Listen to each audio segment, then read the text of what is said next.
Now the multitude of those who believed were of one heart and one soul. Neither did anyone say that any of the things he possessed was his own, but they had all things in common.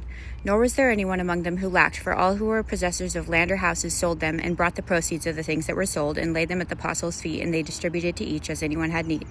And Joseph, who was also named Barabbas by the apostles, which is translated son of encouragement, a Levite of the country of Cyprus, having land, sold it, and brought the money, and laid it at the apostles' feet.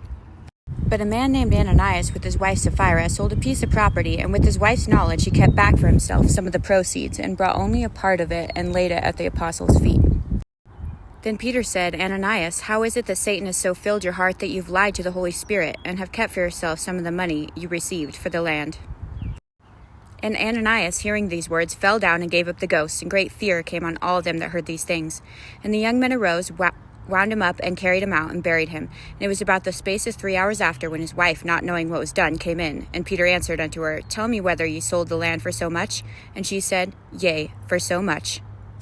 Then Peter said to her, How is it that you have agreed together to test the Spirit of the Lord? Look, the feet of those who have buried your husband are at the door, and they will carry you out. Then immediately she fell down at his feet and breathed her last. And the young men came in and found her dead, and carrying her out, buried her by her husband. So great fear came upon all the church and upon all those who heard these things. 2 lessons from this story are, don't lie to the Holy Spirit, or anyone who has the Holy Spirit, because you'll be found out by God. And 2 is, if your spouse decides to do so, don't follow them into it, because you'll die along with them.